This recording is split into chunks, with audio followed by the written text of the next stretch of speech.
얘기를 좀 해볼까요? 물 마시는데도 10계명이 있는 거 아십니까? 어른의 경우에는 하루에 2.5리터 이상의 물을 마시는 것이 좋고 매일 아침 밥 먹기 전에 물을 꼭 챙겨 먹어야 되고 뭐 이런 여러 가지 10가지 항목이 바로 그건데요.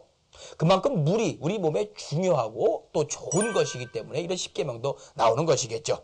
자, 이렇게 물에 대한 관심이 뜨거운 요즘 색다른 물이 화제가 되고 있다고 하는데요. 어떤 물인지 한번 구경 한번 해보죠.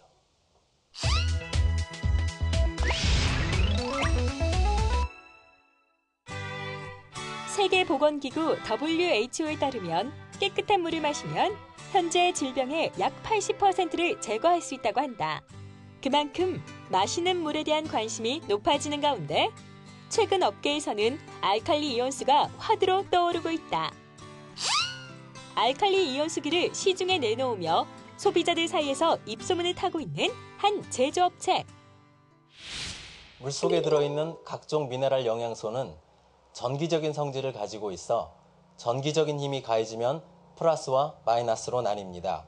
이때 플러스 성질을 보이는 칼슘, 마그네슘, 칼륨, 나트륨 등의 미네랄이 포함된 물을 알칼리 이온수라고 하고 있습니다. 마이너스 성질을 보이고 있는 염소, 황, 인 등의 미네랄이 포함된 물을 산성 이온수라고 하고 있습니다.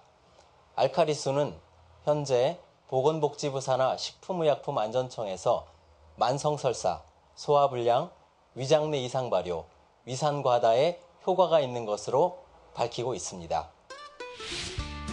알칼리 이온수기는 먹는 물을 전기 분해해 pH 8.5에서 10.0의 알칼리 이온수를 만드는 기기인데 이는 물의 산도를 측정하는 실험을 통해서도 알 수 있다. 보통 일반 수돗물의 경우 중성수로 초록색을 띠는 것이 보통. 물의 산도를 보면 알칼리 이온수기를 거쳐 알칼리수와 산성수가 모두 나오는 것을 확인할 수 있다. 알칼리수의 경우 진한 파란색이나 보라색을 띠며 노란색은 산성수다. 알칼리 이온수기는 물의 산도를 단계별로 조절할 수 있다는 점이 특징. 산도가 약한 단계부터 강한 단계까지 나뉘어 있어 요리를 할 때나 밥을 지을 때 용도에 맞춰서 조절한 뒤 사용하는 것이 좋다. 필수 미네랄을 전기 에너지로 이온화시켜 몸에서의 흡수율이 빠르고 노화 예방에 도움이 된다는 장점 때문에 최근 이온수기를 사용하는 가정이 점차 늘고 있는 추세. 무엇보다 위장과 소화작용에 도움이 돼 패스트푸드를 많이 섭취하는 아이들이나 잦은 야근과 술자리로 피로를 느끼는 직장인에게 안성맞춤이라는 것이 업체 측의 설명이다. 알칼리 이온수는 미네랄이 풍부하고 입자가 아주 작은 물입니다. 입자가 작고 미네랄이 풍부하다는 말은 그만큼 우리 몸속에 빨리 흡수가 된다는 말이죠. 우리가 흔히 먹는 물로만 생각하는데 알칼리 이온수는 먹는 방법 이외에도 활용 방법이 무궁무진합니다.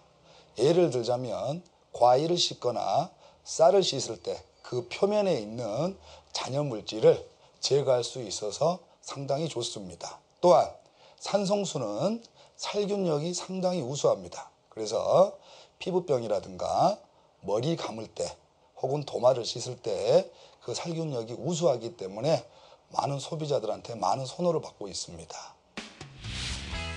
건강한 물에 대한 연구를 꾸준히 해온 이곳은 의료기기 품질관리 기준인 GMP 인정업체로 품질 경영 시스템과 환경 경영 시스템을 동시에 획득하며 소비자의 건강과 환경까지 모두 생각하는 기업으로 인정받고 있다. 이에 물 부족으로 시달리는 해외 국가에 수출하는 등 판매망을 확대 구축할 계획이라고. 이온수기는 의료기기로 분류될 정도로 생활 속에서 건강을 지키려는 사람들에게 관심이 높은 품목 중 하나다. 마시는 물에도 건강을 생각하는 시대. 건강을 챙기고 싶다면 물 한 잔부터 바꿔보는 건 어떨까? 허준의 동의보감을 보면은요, 이 물의 종류가 몇 가지가 나오는지 아십니까? 33가지가 나온다고 합니다. 아유, 그렇죠. 근데 요즘에는 물 딱 보면서 이거 먹어도 되는 건가? 싶을 정도로 그 환경 오염이 심각한데 말이죠. 좋은 물 만들어내기 위해서 노력하는 기업들 앞으로도 계속해서 꾸준한 연구와 노력으로 안심하고 먹을 수 있는 그런 물들 많이 만들어 주시길 기대하겠습니다.